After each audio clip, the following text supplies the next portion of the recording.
Okay, hi everyone. How are you? So today, now we can start surveying the cell world. To begin with, first of all, prokaryotic cell briefly overview so that we can have a contrasting comparison with our main object, which is to look at inside of the eukaryotic cell.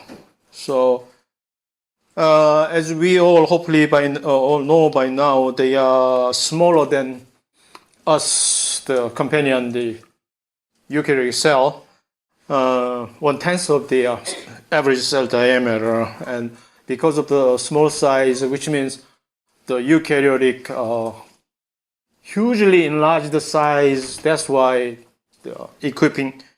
having the membrane-bound organelles was really absolutely necessary things for eukaryote. That's I have stressed the other day in other lecture. So maybe you may say they are primitive, which means we are basically derived them. Eukaryotic cells were evolved from one branch of a particular prokaryotic cell lineage. But that doesn't mean that current prokaryotes that you get to discover not by no means primitive. Yeah, they started off way earlier than us. So they started earlier, which still they carried some footprints of primitiveness. It may look on the surface, but definitely no. You cannot really define them as a primitive because sometimes you get to easily mistakenly recognize this primitiveness as some inferior things. No, it is not. Actually, they are definitely simple, much way simpler than eukaryotic cell in many ways. But that's their choice, so to speak. That's their lifestyle. Let's respect their simple lifestyle. Whereas we somehow insisting on keeping our unnecessarily complex lifestyle as a eukaryote. So, since they are simple, for example, they don't have anything like a meiosis in their cell division. So they always divide through mitosis. Simply, one cell split into two, very efficient, fast. So their way of cell division is very economical, fast, and also their metabolism is usually represent efficiency. So nowadays even we learn a lot of new and unthinkable metabolism from prokaryotes and make use of it. So these three different prokaryotic cells, kinds of different prokaryotic cells in terms of their evolutionary lineages are so diverse.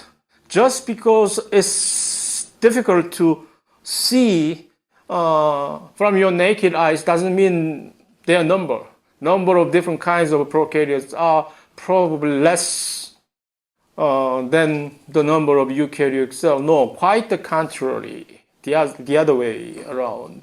So there are so many different types of prokaryotic cells in terms of their genetic differences and also phenotypic differences. But overall, no matter how they are different, but basically as a single prokaryotic cell, there are three different kinds of shape outside of shape. Only this is the classification depending on how they look like, okay, the shape.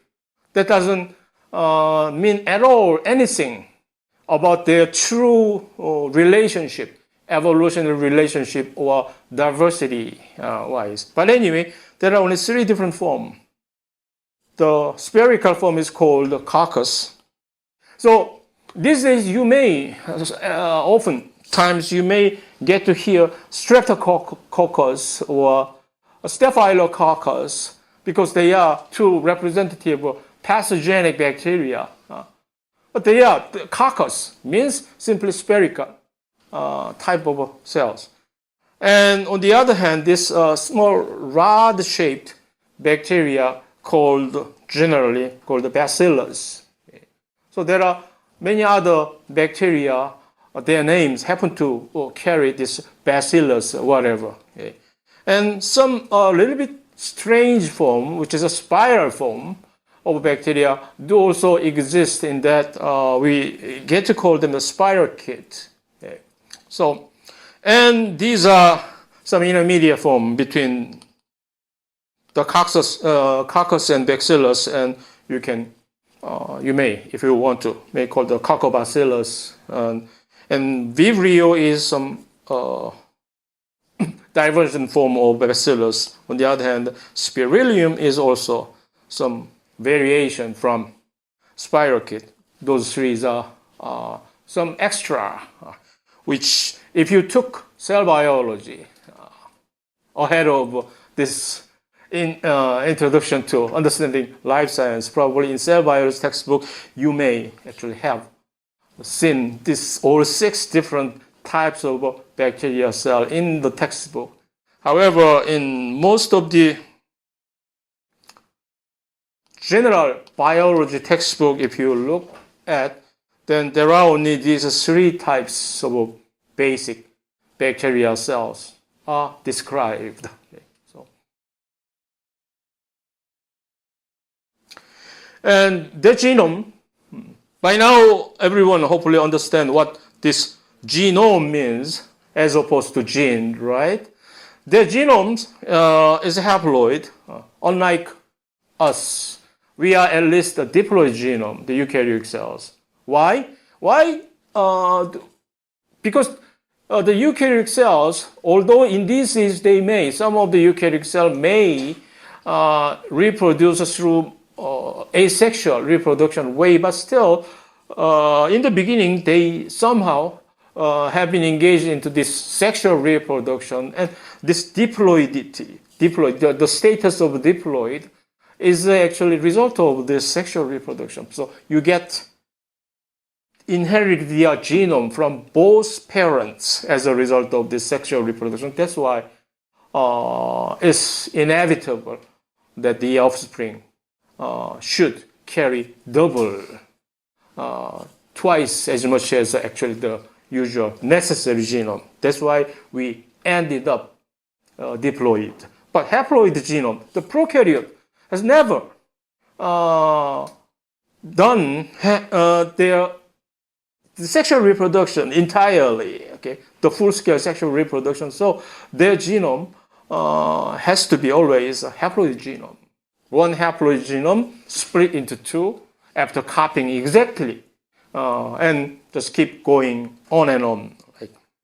And another peculiar thing about the prokaryotic genome is that their genome is always, no matter how their cell size, I mean, even though on average prokaryotic cell size is much smaller than those of eukaryote, but the individual differences will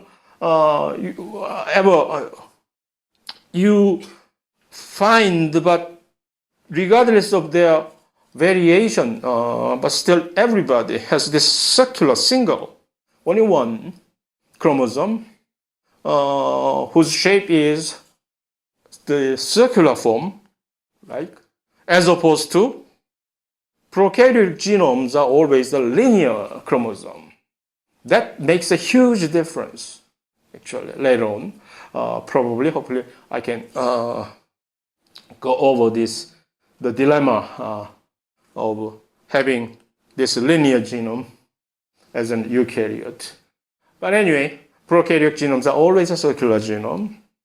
And also another thing, interesting thing is, in addition to this single circular chromosome, their main genome, they do have extra genome, we call that,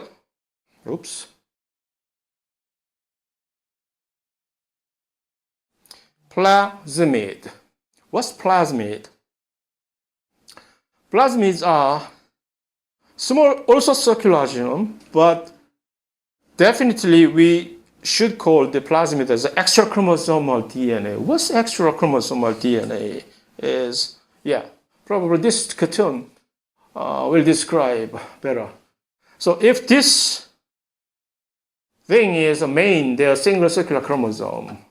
The reason why this, relatively speaking, this size is so too large, so that's why you get to see the tangled form of, but indeed, if you just unfold this single chromosome, it is one single whole circle like this. This main bacterial chromosome is. But on top of that, in addition to that, it has also multiples of this smaller circular DNA. Both of them are double-strand DNA, just like ours. Hey, where are you looking at? Okay. 교수님. Yes. 그러면 그 세균되는 염색체 수라는 염색체 수라는 Exactly. 세균의 염색체 수 종마다 다른가요? No, always one. Depending on, no matter how different the species in the prokaryote, their chromosome number is always one, single, uno. Yeah. But number of plasmid can vary. It can have a given bacteria cell, bacterium we usually call, may even can carry something like 100 or even 1,000 copies of plasmid in a single cell. That's something. If a single cell carry exact replica of something identical, for example, 5,000, let's say, imagine 5,000 copies of a single plasmid. This plasmid as a DNA can also carry legitimate genes.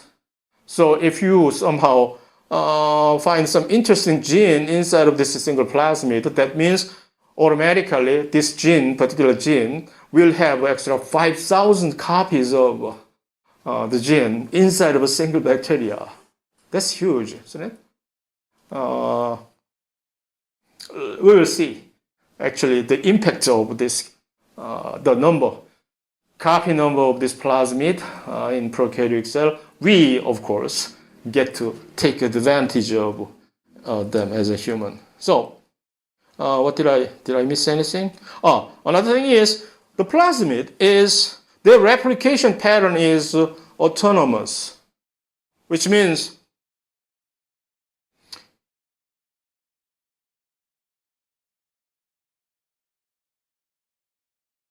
oh shoot. How can I erase this? I'd like to erase this, but I can't. This chromosome, bacterial chromosome, how many times this single bacterial chromosome can replicate in a single lifetime of this bacteria? How many times? Anybody? How many times can this bacterial chromosome replicate? Which means duplicate, double, in a single lifespan or lifetime of this bacteria, individual bacteria. What? You want to do something? 10, 5? Anybody? Just one. That is the only chance. Just one time replicate. Once they are done replicating this, then this cell will divide into two. So that's over. That's what we call a single lifespan or life cycle of an individual bacteria. So only once in a lifetime chance for this bacteria cell, individually speaking, to replicate their genome. But on the other hand, how many times this plasmid can replicate? Multiple times. That's why they ended up, for example, depending on different bacterial cell, the copy number of this plasmid can go up to all the way up to even as much as 5,000 copies. Because during this very small window of this lifetime, which could be even as short as 30 or 40 minutes, within such a small, short period of time, this small plasmid can replicate like crazy and to generate 100 or even 1,000 copies. So in other words, their replication pattern is autonomous, which means they don't have to cooperate. Their replication, plasmid replication cannot, doesn't have to, or do not, they don't. It's not matter about doesn't have to, they do not collaborate or communicate with the main chromosome replication. Who cares? You are you and me. Just I will just do whatever I want. It's their way of duplicating their genome. So this, once scientists discovered, oh, there are something very interesting genetic material inside of bacteria, then they thought about how can we make use of this plasmid as a vector. Cloning, probably a lot of you must have heard, at least vaguely, the cloning. Cloning is basically isolate one specific segment. I'm talking about the genetic cloning, gene cloning. There are different types of cloning, which is organismal cloning, just like when you try to duplicate, like trying to generate a dolly, the ship. That's an organismal cloning, exactly copying entire organism. But here, the gene cloning means a particular piece of gene is isolated from the original place and then put into something like this vector, and then being duplicated, multiplied enormously so that you can have tens of thousands of exact copies. That's what this cloning means. So genetic cloning is absolutely necessary whenever you are interested in pursuing, whether scientifically, purely, or some like application in mind, whenever you have some interest in gene, then you must the first step is isolate that gene from the original source. And the isolated copy is usually just single copy gene. You cannot do anything. That's too few. So you have to multiply, amplify them. And so having this plasmid, then plasmid naturally, obviously, like turn up as such an ideal material for the cloning vector. You put those segments into plasmid, then plasmid will replicate many times. So naturally, automatically increase the copy number. So if you didn't really quite understand what that means, this diagram, this figure illustrates that kind of steps of genetic cloning in so-called biotechnology. Let's say this looks like a eukaryotic cell, doesn't it?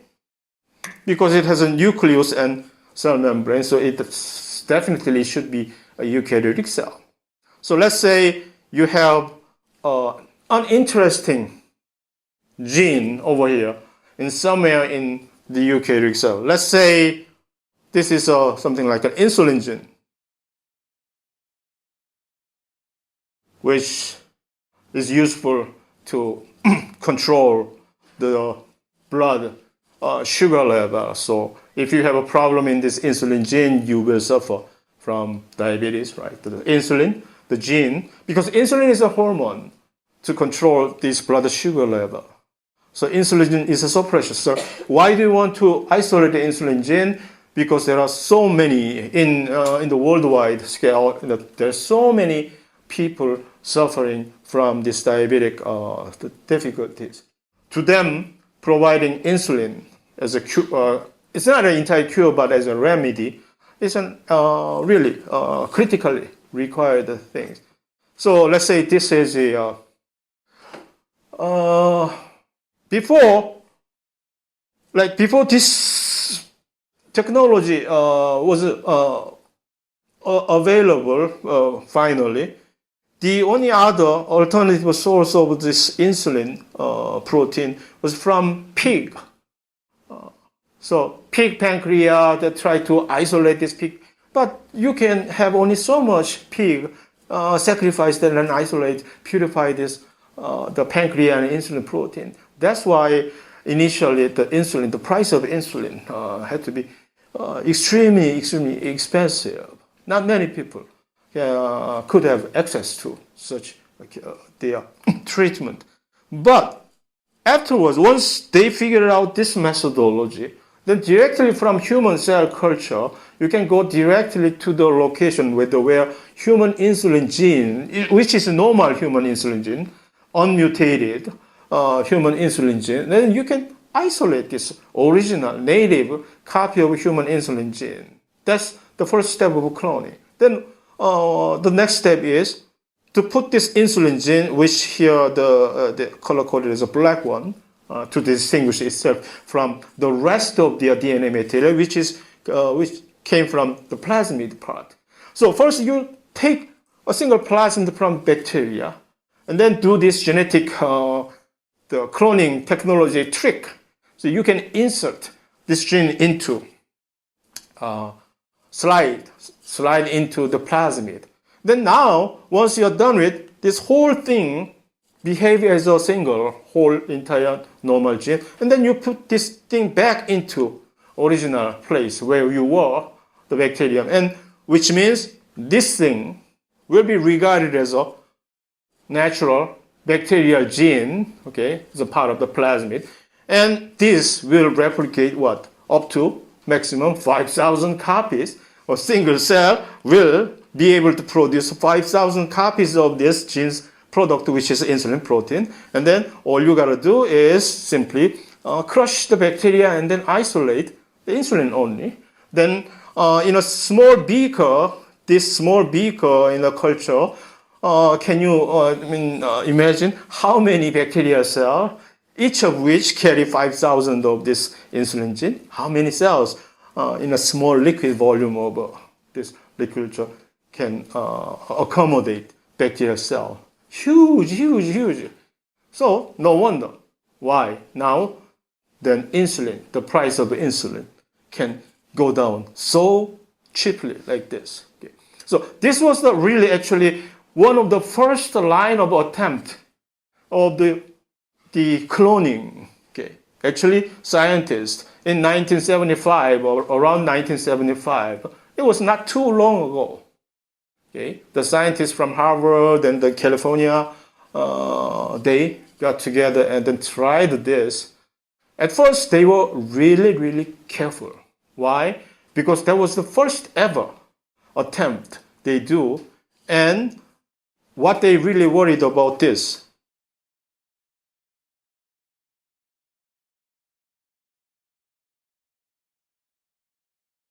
To general public's eyes, opinion, if someone report that, okay, we did this, we manipulated this gene, human gene, and then did this, and then probably one of the immediate line of response would be, what? You did playing God? How dare you? This manipulating gene is only the territory of these gods. You cannot, as a human, mere human, you should not. I mean, that's a general consensus in public, the sentiment back then. But since they dealt this public matter so carefully, professionally, so there were no such resentment initially. Unlike the famous case of GMO incidents, still general public had a relatively very strong opinion against this GMO stuff. That's really quite contrasting approaches. Yeah. Okay, so that's one of the good usage of instance of the plasmid. But always, like I said, always there is one upside and just like two sides of the coin, the dark side also do always usually exist. So plasmid is very useful for such a manipulation purposes like gene cloning.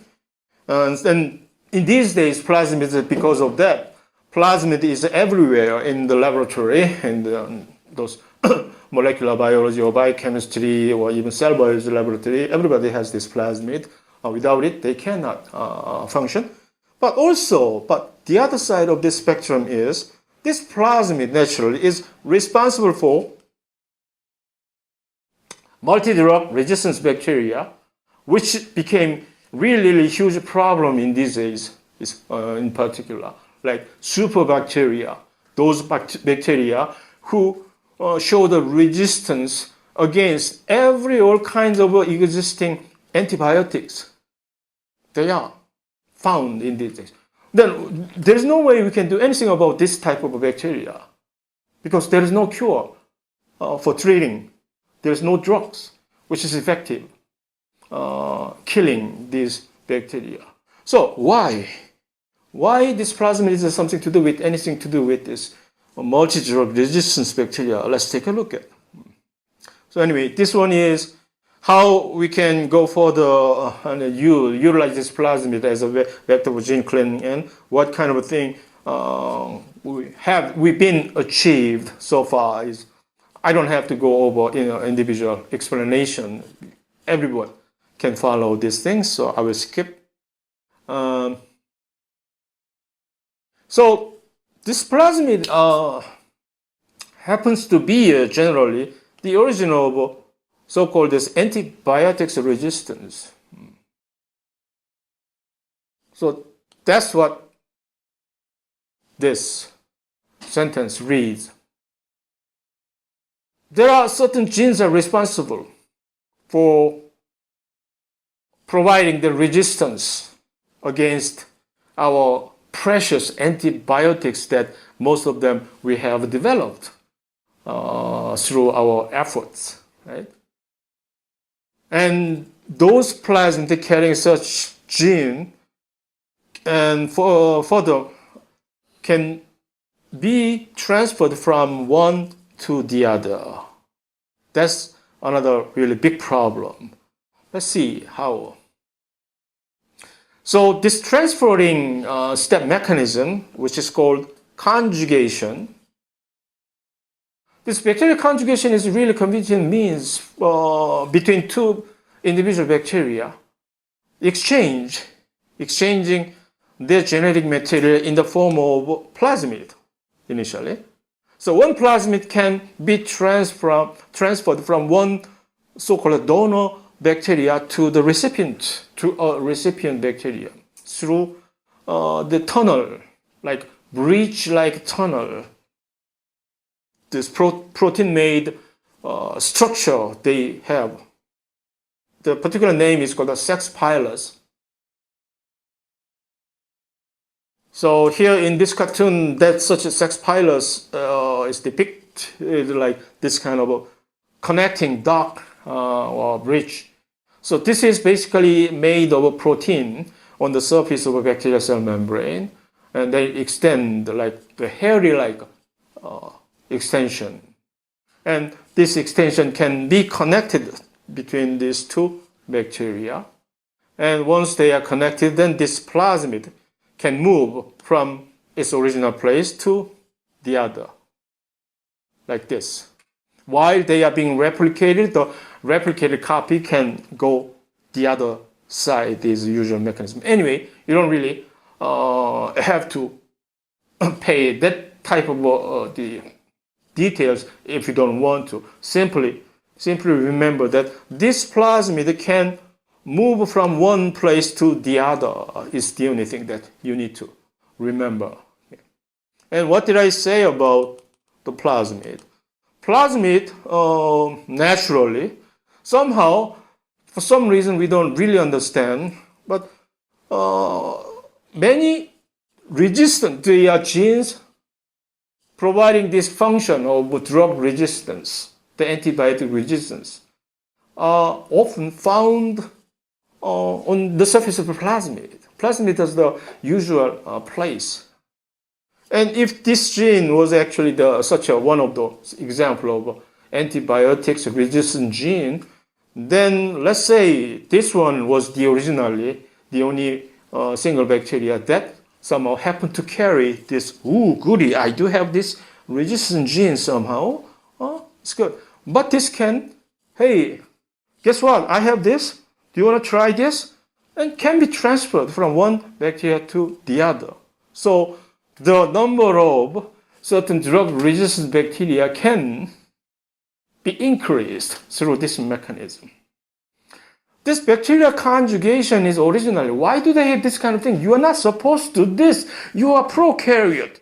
You are supposed to reproduce through absolutely strictly asexual ways, right? That's what they're supposed to. Well, sometimes they violate rules, okay, partially.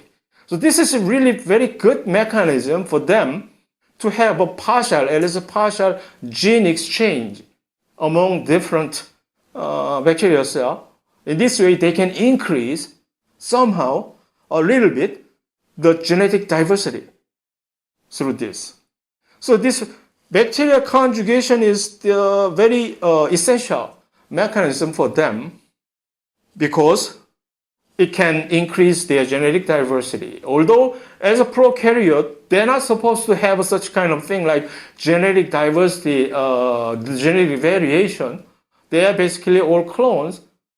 So they know the disadvantage of such thing. They know the risk of being identical, the clones, under certain environment. So that's how they come up with this kind of partial remedy. Hey, we are living so dangerously. So at least we should come up with this type of some remedy, partially. So let's exchange some, at least part of this thing so that at least a few of us can survive under particular circumstances.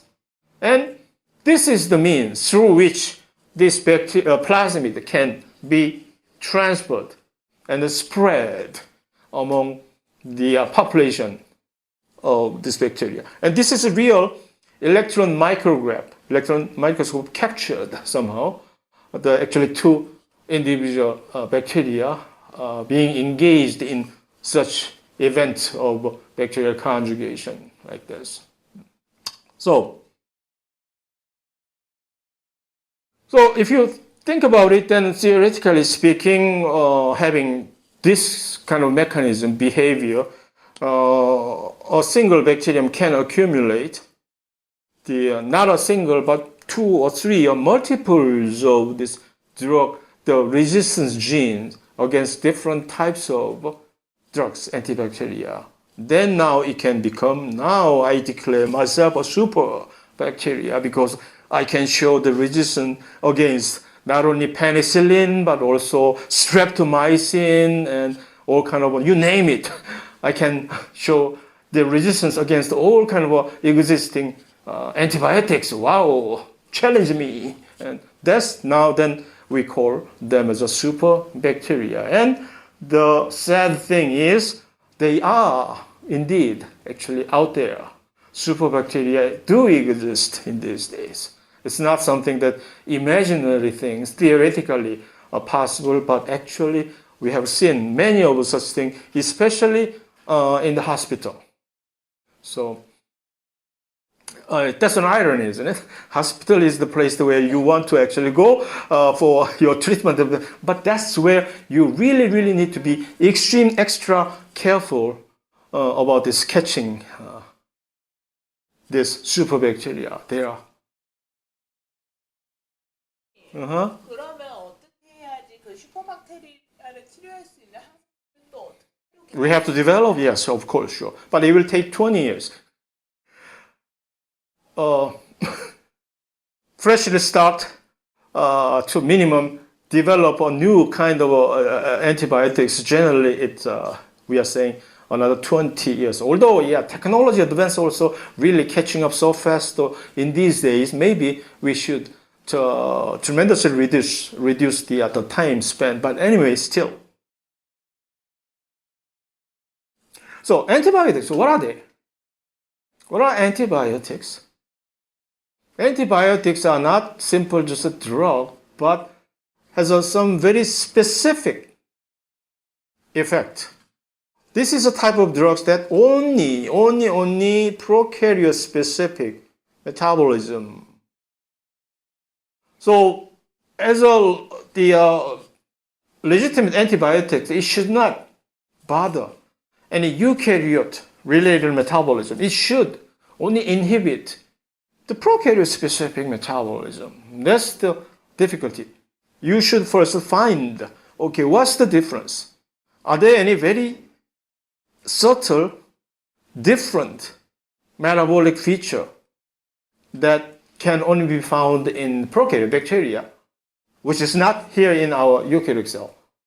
That sounds very difficult because we are all related, and then after all, we initially evolved from prokaryote. But how can you find any only bacteria, only specific metabolism? But anyway, we were able to. We were lucky enough to find such many different examples of such a thing. Initially, it was discovered spontaneously, discovered naturally. That's the case about penicillin. That drug happens to be present in one of the fungi. But afterwards, after learning the mechanism, scientists basically, most of them were synthesized artificially. So there are so many different kinds of antibiotics exist in these days, and only here in this figure, only few of such. Among so many different types of antibiotics, some of the most famous, well-known antibiotics were presented here. For example, here penicillin, another vancomycin, the same kind of the drugs having the same effect, and rifampicin, erythromycin, streptomycin, tetracycline, whatever. Why do you think that I presented these whole different names of antibiotics with this kind of weird cartoon? Why? To bother you on the upcoming midterm exam? Because I'm such a nasty guy? Why?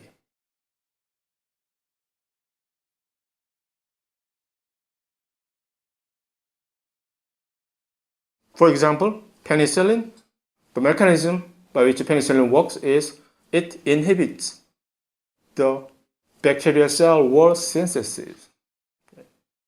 So now, do you think that I would ask the question like, what's the effect of a penicillin as a drug kind of stuff? If I did, then all you gotta do is like search the internet and ask them what's the effect of penicillin. Then any resource that much smarter than me would be able to correctly answer, right? So do you think that's like worth it? No, it's not the purpose that I just showed. Here, do you see any common theme? So this is penicillin. Okay, and quinolone is another very famous antibiotics. But by the way, you don't have to remember at all about this, whatever the name of this antibiotics. Who cares? But anyway, this quinolone, what do you think? The effect of quinolone is in what? Here. This is bacterial chromosome. It's trying to duplicate into two, and quinolone is doing this. Whenever you see in biological figure, whenever you see this type of pointed arrow, which that means what? Stimulating, supporting. Whenever you see this type of bar like arrow, that means what? It's something inhibiting. Okay. So which means this quinolone is inhibiting this particular step, which is their DNA replication. Yeah. Quinolone is the mechanism of this quinolone as antibiotics is the DNA synthesis inhibitor. So if you treat this quinolone drug, the bacterial cell cannot replicate. If a bacterial cell cannot replicate, they cannot survive.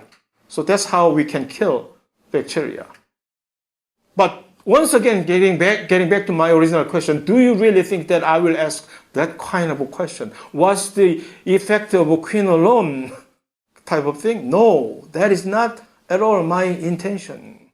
Here, the purpose of showing this diagram is to understand and then actually agreeing. Okay, I said that antibiotics are the ones that only specifically inhibiting prokaryote only metabolism.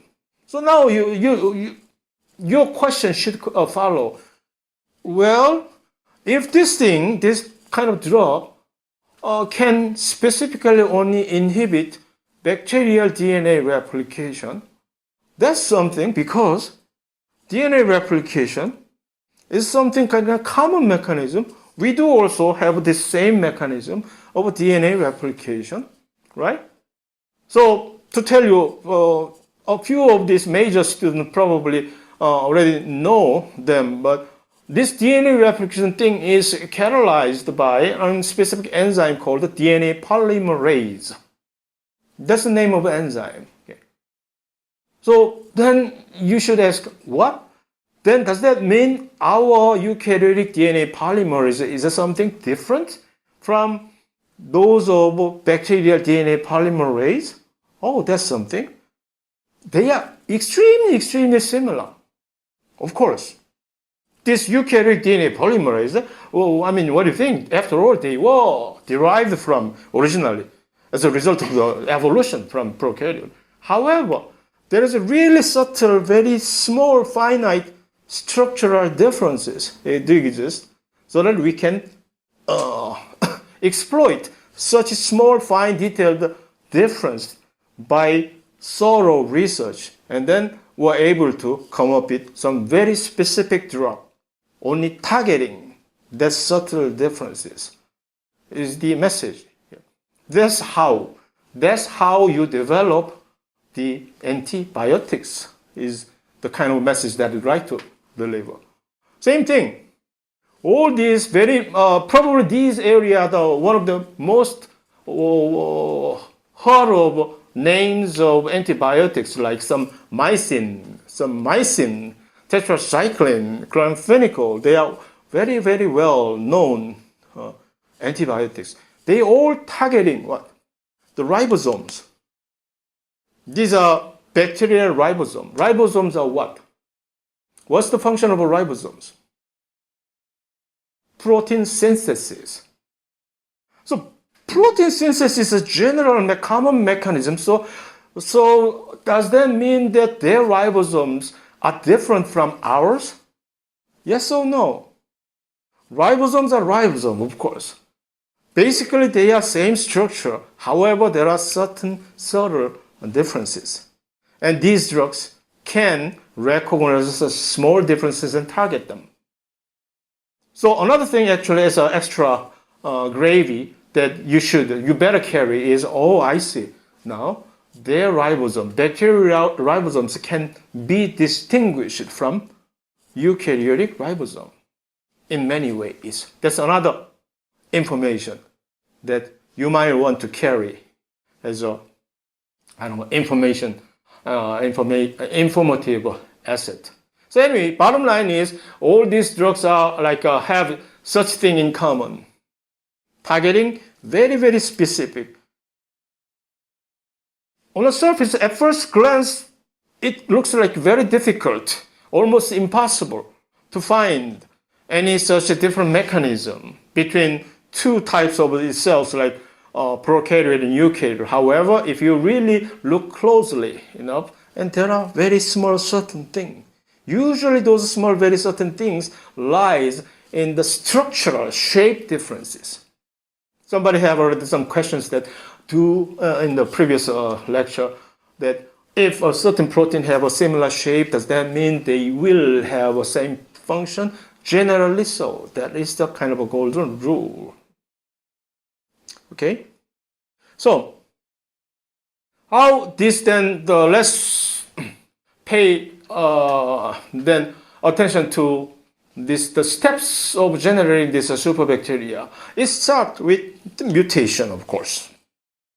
In the first place, they didn't have any such things like already the genes carrying the function of antibiotics resistant? No. But somehow gene mutation occurred, and somehow, very, very luckily, this mutation resulted in acquiring the resistant mechanism. So, some specific resistance happened. Then the bacteria conjugation will allow the spreading of the resistant gene to more number of bacteria. Yes? 그러면 인류가 항생제를 개발하고 이용하기 시작했던 이전에는 세균 입장에서 항생제 내성 보존자는 무엇을 했을까? 무슨 역할을 했을까요? Obsolete at the time. Obsolete. 옵솔레이트가 뭐? Obsolete. Useless. So must have been eliminated out of those genes. They may have, throughout the long history of evolution, of course, the certain mutation might have occurred, and as a result, single bacteria might have acquired the resistance mechanism, but it doesn't help at all. So those bacteria carrying such mutation, usually such mutation is more expensive than the unmutated copy. So throughout the competition in the course of evolution, those carrier is most likely to have been eliminated out of this evolutionary race. That's a very good point, because that's what I was going to make this. Nowadays, the reason why we get to see so many number of different types of superbacteria is because that's already, again, it's on us. Why? We just made such thing. Why? Because we provided an artificial selective pressure. Just like natural selection, we behaved like we are selecting toward the how? We pour the antibiotics. Like in livestock, in animal feed, half of the normal animal feed is actually just antibiotics, because we have such a highly concentrated way of raising livestock, so containing the bacterial infection is always such a challenge. So we are doing these things an easier way by putting huge amount of antibiotics, unnecessary amount of antibiotics, to raise our economic benefit. But then we're just totally missing the actual important point of, by doing so, we are selecting for those initially very rare antibiotic resistance superbacteria. In the general huge population of bacteria, those rare superbacteria, if we didn't do anything, they will naturally be eliminated out of through this competition. But we are only allowing these resistant bacteria to survive. Everything else will be eliminated. That's how we ended up this kind of problem. It's not only me saying, but actually those experts are now diagnosing why we had such a big problem in these days.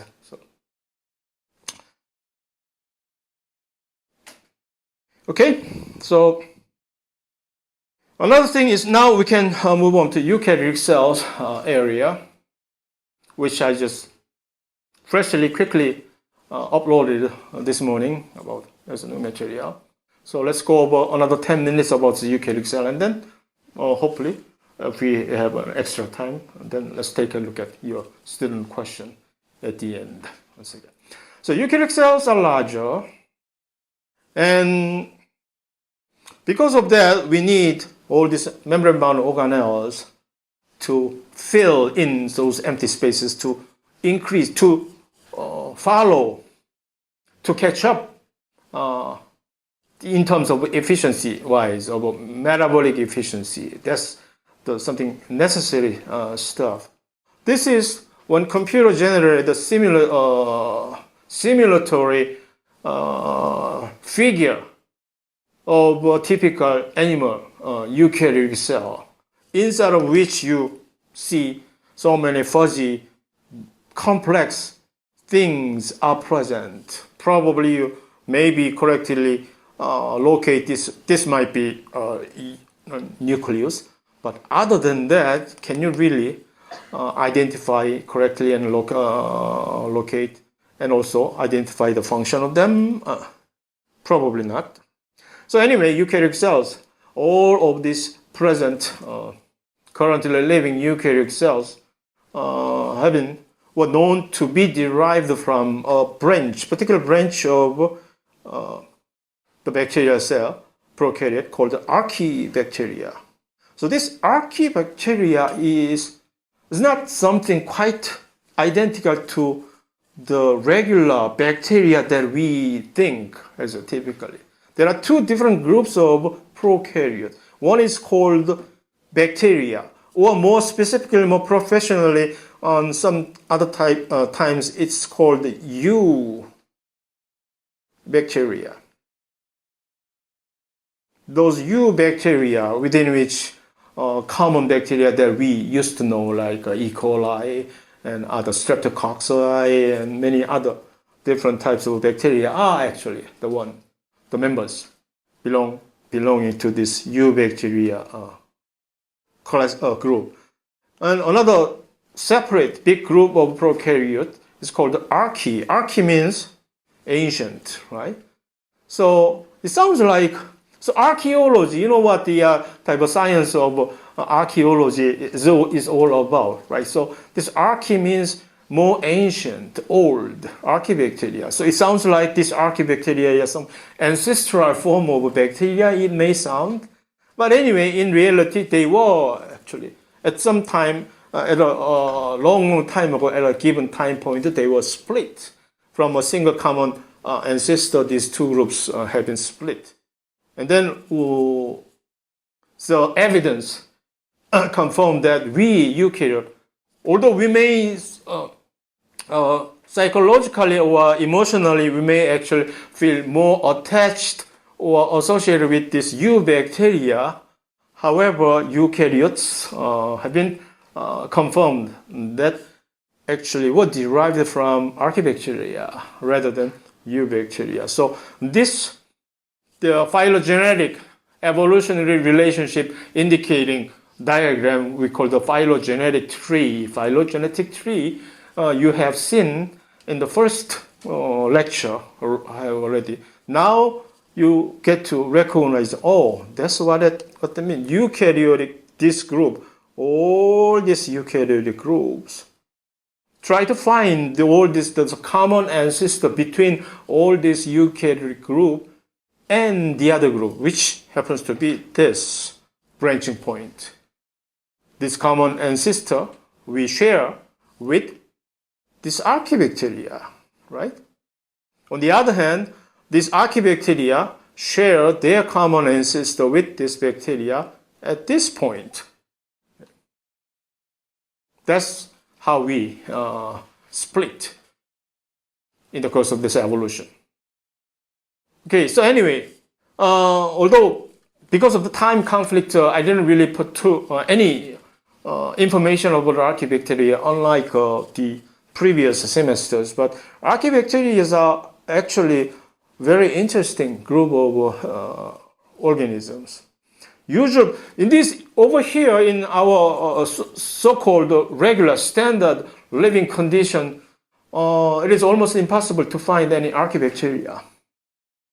The best place for us to easily find any type of archaebacteria would be something like if you climb up volcano, so your live volcanic area or hot spring or in very deep sea, like it's very difficult to live, or the highly contaminated air pond or highly salty pond, like those extreme environment, any of those highly extreme environment that you normally think, how can anyone ever be able to live in this kind of environment? Then you can find the plenty of the archaebacteria. So, for example, one very famous archaebacteria that were originally discovered in the near volcano can live in something like 95 degrees Celsius as their normal living temperature. It's almost the boiling temperature, but they don't have any problem of living there. And so one clever scientist had an idea about how about we steal their DNA replicating enzyme, their DNA polymerase. And then he did. He took DNA polymerase from this volcano living archaebacteria, DNA polymerase, and then succeeded in this technology called the PCR and became rich and famous because he got millionaire or billionaire, and afterwards, several years later, even he got Nobel Prize. So so not only this, in an instance of this PCR enabling enzyme, but so many other examples of valuable enzymes.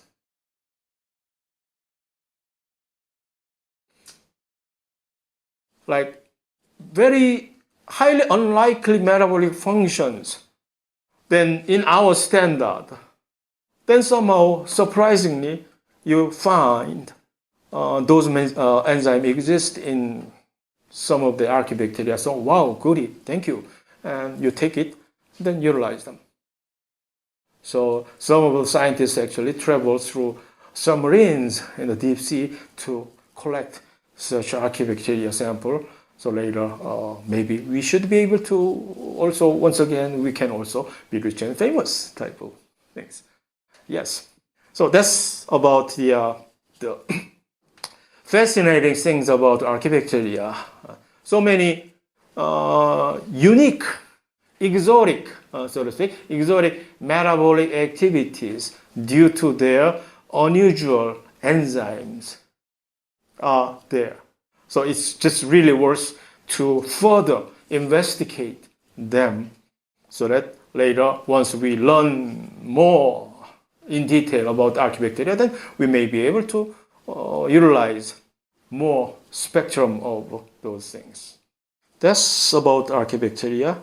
And probably this should be okay. So in eukaryotic cell, unlike a prokaryotic cell, eukaryotes are having different organelle inside of their cell, which means already automatically represent functional diversity, at least inside of the cell, in a single cell.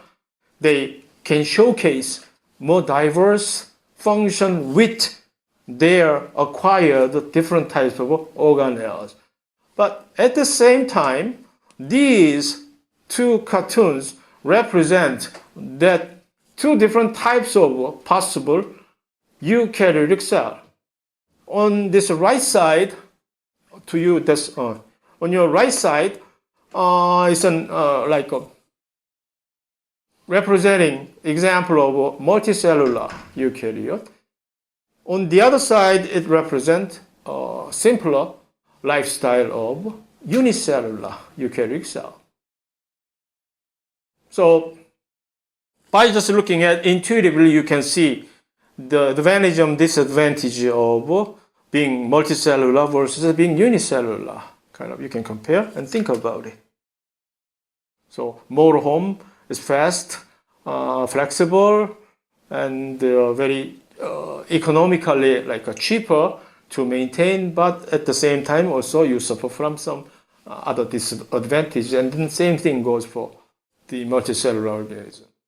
Okay. Regardless, anyway, the important thing about absolute requirement, prerequisite for any cell to become and behave as a eukaryotic cell is their energy demand, fulfilling their higher energy demand, which was met by mitochondria. Without mitochondria, eukaryotes, even with many other different types of organelles, the eukaryote success of eukaryotic evolution would have been impossible. But maybe those things we can take a look at next week.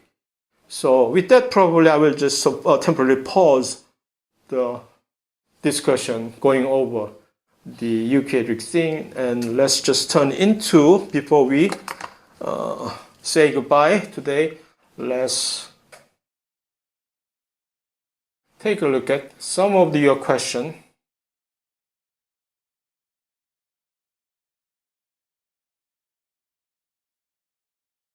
So this is actually the AlphaFold, using this type of artificial intelligence and being able to predict correctly.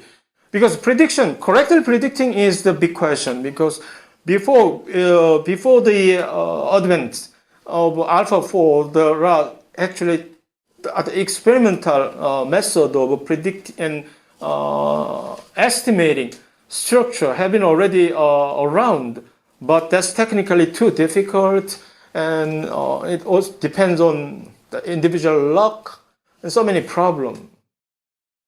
And so, although as this person indicated that nowadays cryo-EM can tremendously increase this efficiency of surveying the structure. However, to do so, you have to collect the pure form of protein in huge amount. In whichever route you want to go through discovering, identifying the structure, still you need a lot of protein in pure form. And in many cases, actually, that's not possible at all.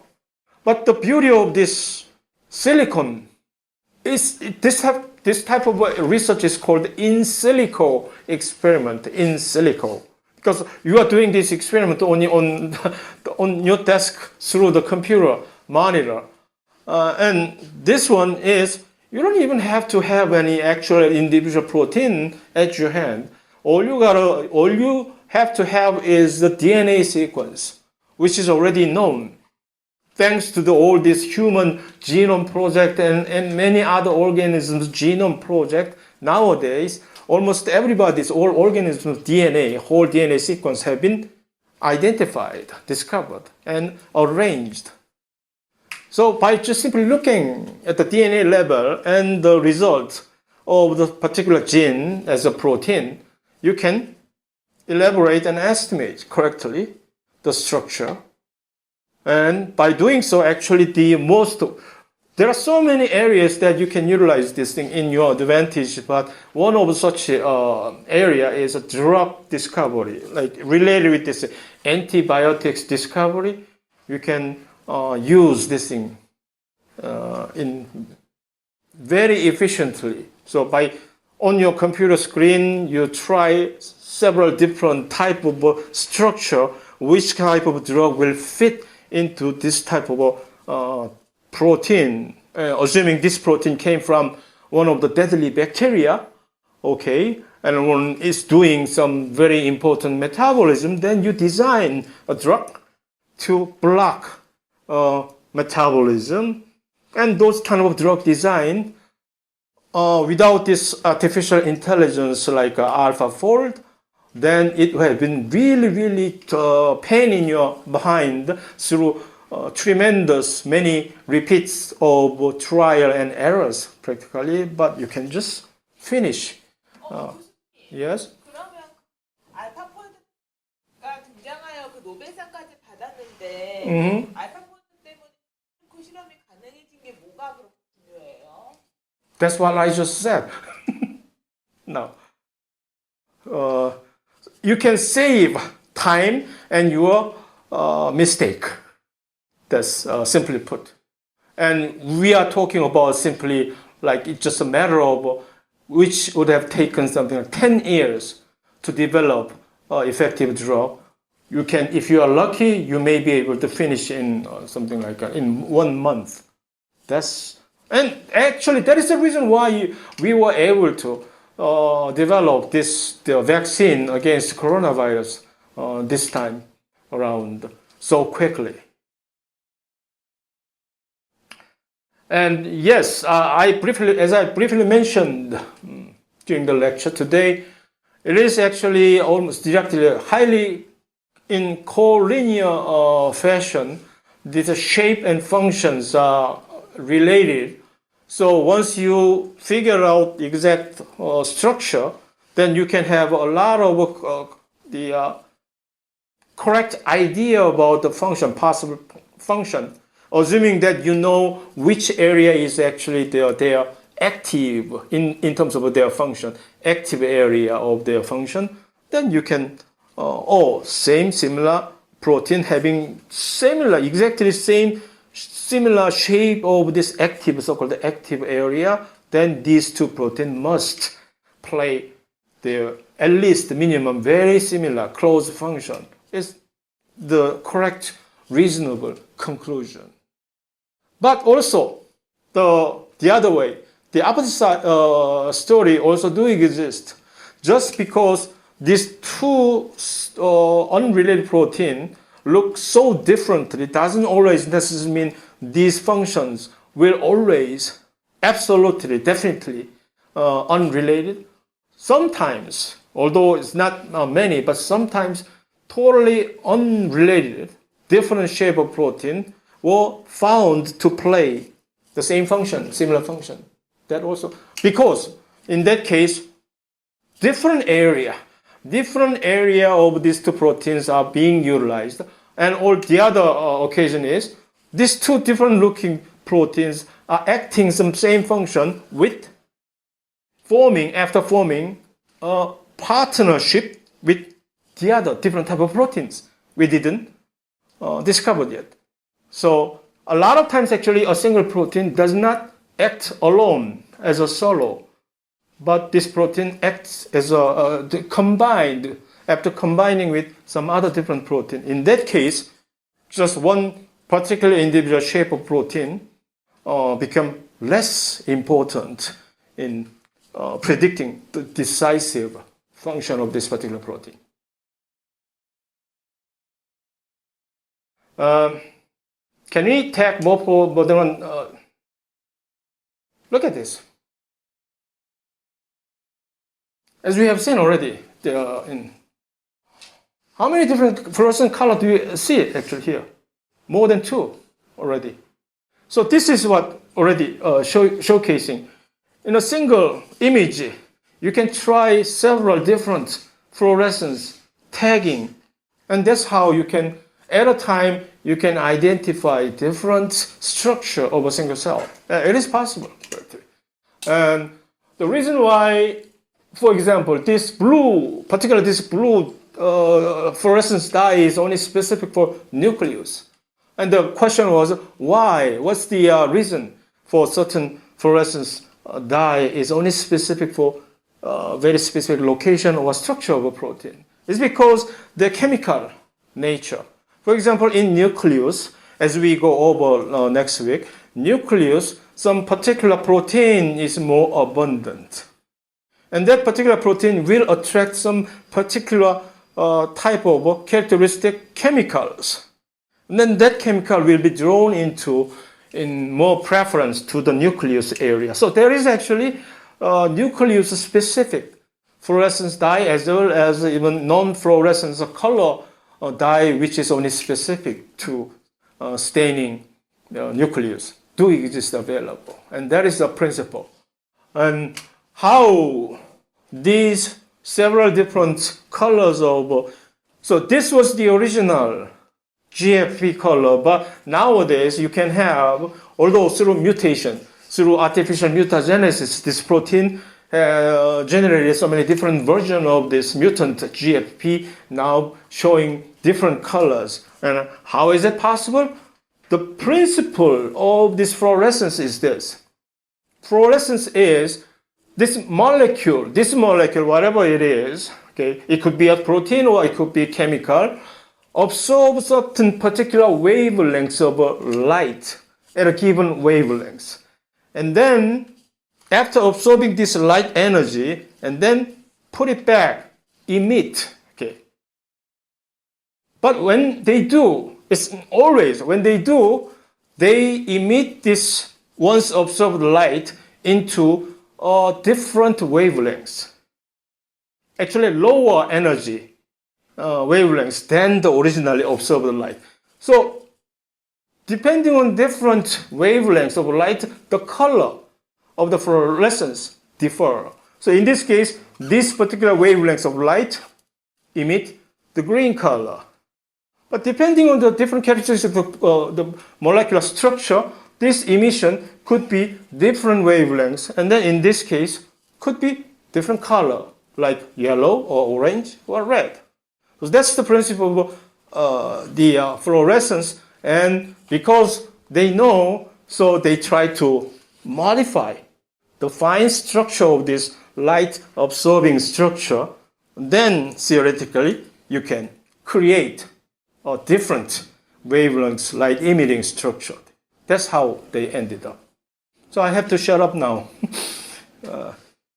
because I always, shoot. This one is a really interesting thing. So let me finish this one last time. So the question was like, okay, this GFP protein, Lord, you said that this GFP protein can be fused into your native protein, and then if they were put inside of ourselves, then would our human, the immune system recognize this thing as a foreign stuff and then try to react as to trigger immune response? That's very good questions, but that's only when this protein is present, well, outside of a cell. Because immune response is always what?